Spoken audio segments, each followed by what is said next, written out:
Hi, I'm Steve Sample with Bama Talk. Don't miss a single episode of Bama Talk Show, available now on iTunes, Stitcher, or your favorite podcast app, and on the web at bigbrainsmedia.com.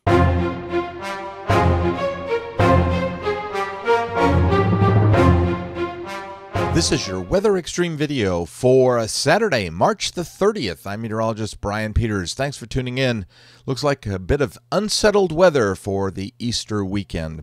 There's a look at the Skycam imagery from Trussville this morning as we see a little bit of clearing in the vicinity of Trussville. However, if you get over to the Skycam at Cheehaw, looks like mostly cloudy skies over there.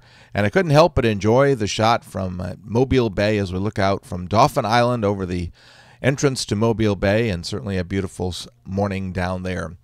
The unsettled weather pattern is coming about because of a bit of a stationary front that lies across the southeastern U.S. and due to, in secondary part, is the upper flow. We have a fairly strong short wave that will be moving across the Mississippi River a little bit later today, and that should bring a fairly substantial amount of rain into our area.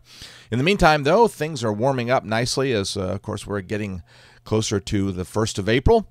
And you can see the temperatures across the southeastern U.S. Generally in the 50s this morning, and very few what I would call really cold values. Still some freezing values up in New England, across the Great Lakes, and into the extreme north-central part of the United States, but no freezing values down here, as we see that many of the stations across central Alabama generally around the 50-degree mark. A little bit chillier in the northeast section, where Fort Payne's at 45. There's the area of rain off to our west that will be coming as a result of the little disturbance in the upper flow, the shortwave trough. And rainfall over the next 5 days expected to be on the order of, probably on the order of about 3/4 to a ½ inch or so across central Alabama, due to the positioning of system number 2 coming about at the end of the upcoming week. It looks like the rainfall will be the heaviest down along the Gulf Coast. Severe weather now, not looking at anything in the way of severe weather for us. A slight risk over Oklahoma and the Red River Valley of Texas. On day 2, we only have a C-text in Texas, and on day 3, the C-text in Texas as well. All right, here's the 06Z GFS model, and there's the shortwave coming across the lower Mississippi River Valley by 18Z. That's 1 p.m. today, and of course that should mean a fairly good amount of shower activity approaching.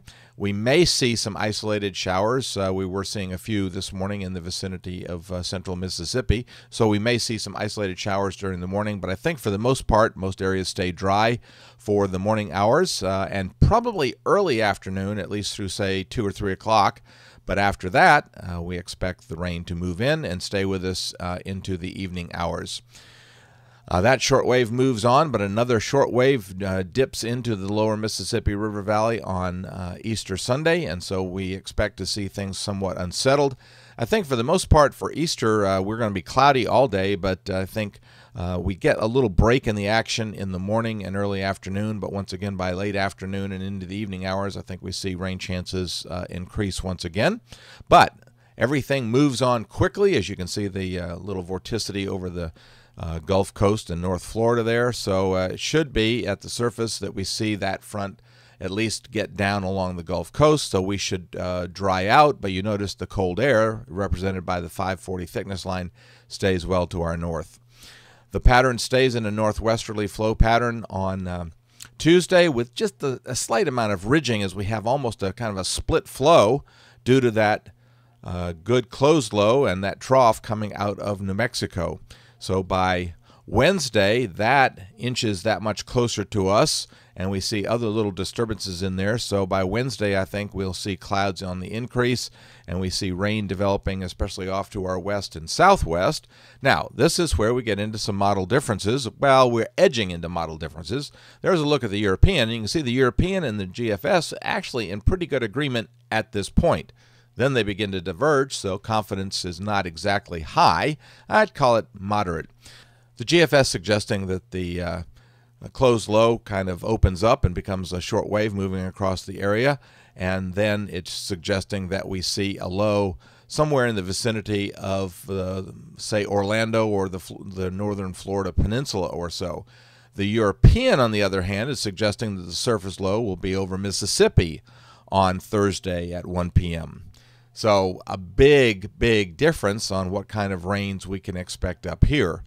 By Friday, the trough has moved by. So as that short wave moves by, we should clear out, and actually the European suggesting similar conditions.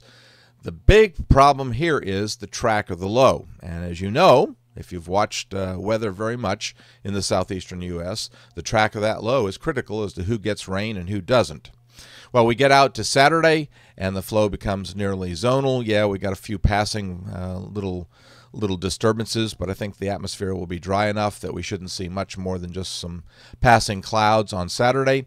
And because we have a big weekend coming up with the Honda Indy Grand Prix out at Barber Motorsports, I thought we'd just look at the map for Sunday, and Sunday looks like it could be dry too.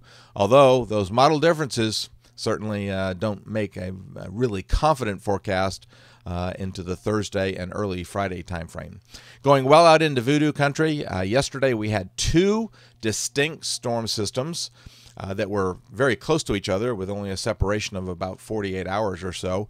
Now the GFS is suggesting that we'll have one storm system around the 12th of April, and you can see that very strong closed low over south central Kansas and the north central part of Oklahoma. And so that actually has the look of a severe weather potential day. And then by the end of the period, around the 14th, 15th of April, tax day, yes, we see a ridge coming in. Now, I have sort of doubts about this because the North Atlantic Oscillation, NAO, which we look at to give us kind of trends on how cold or, whether we're going to be cold or not be cold, is staying somewhat negative. And when we're negative, it means we should stay cold. This pattern you see is not a cold pattern. So I have a little bit of doubt about the GFS's solution.